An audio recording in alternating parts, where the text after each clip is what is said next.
thinking about things we advise to parents who are wanting more nature connection, wanting some more ideas around healthy development of children that are not growing fears, but growing comfort in wild spaces, for instance. So what's some of the advice that you give to parents or model for them in the homeschool programs you've run, other nature connection programs? Yeah, I mean, I feel like you can tell pretty easily whether a child is being supported at home in their nature connection journey. And yeah, I've heard from one of my mentors says a lot that, your nature connection only goes as far as like the people around you supports it. And what that means, unless you're just so passionately committed to it, which can be more, I feel like it can be more difficult to be specifically passionate about something that our culture doesn't value, and especially as a young person. And so it's really important whether, that's you as a parent taking responsibility and investing time in deepening your own nature connection practice. So that looks like learning what are your fears. Like, am I afraid of ticks? Am I afraid of poison ivy, like an art ecosystem? Am I afraid of bears eating me?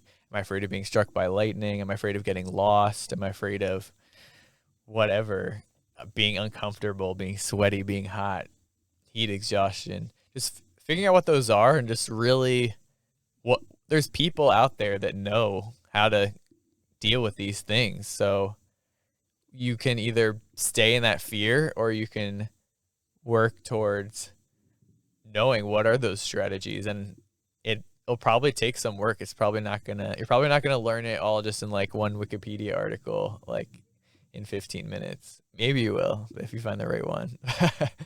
But it also takes practice. These wilderness skills aren't something that you should just be like, read a book and then go plan like a 2-month hike in the backcountry.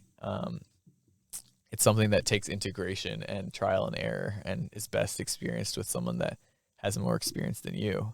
And so your children are looking for someone like that, of if they have these amazing experiences in a homeschool program, for instance, or a summer camp, but then they go home and they're like telling you about this amazing bird encounter that they had. And then you're like, oh, that's nice, honey. That's really going to shut down the story. That's not going to even just, that's going to shut down the creativity and the story and the curiosity.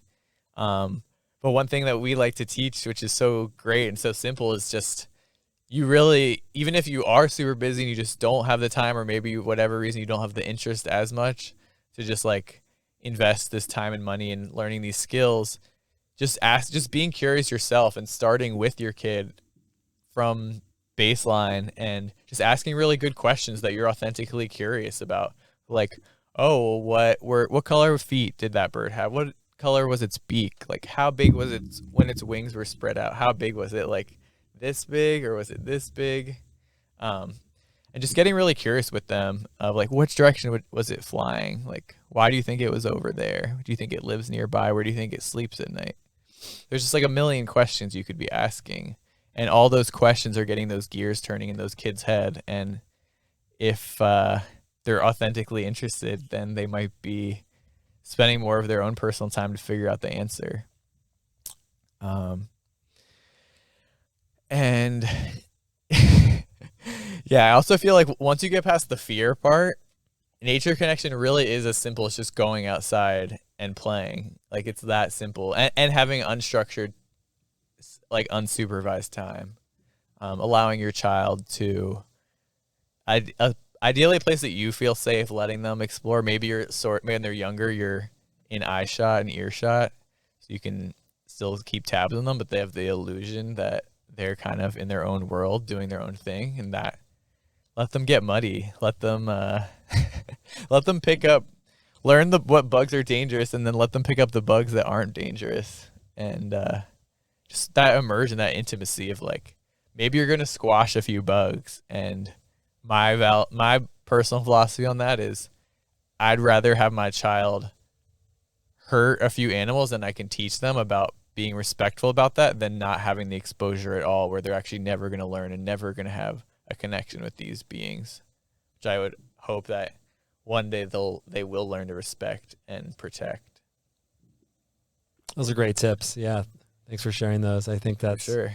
those are all really actionable, just things we teach to teachers too, to also implement, of creating those spaces, letting kids, just play and get muddy and go. I mean, those are the simple ones. Educate yourself too.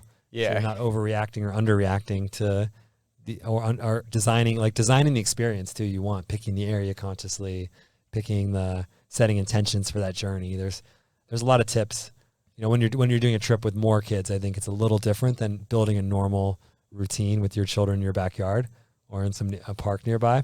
But yeah, I want to take a shift. Can I say one more thing on that? Yeah. I also, I like your like design for success of just like, let's just say like you really don't like kids getting muddy because it like messes up your car and you don't want to like have to be cleaning it or paying someone to cleaning it like every week. Like, well, they have like these like dog like care like mats that you can get where it's like it just protects the whole like back of your car, and then you can just throw it in the washing machine. So it's like, yeah, design, if you know something's going to be an issue, like preemptively try to come up with a solution so that's not preventing your kid from having these experiences.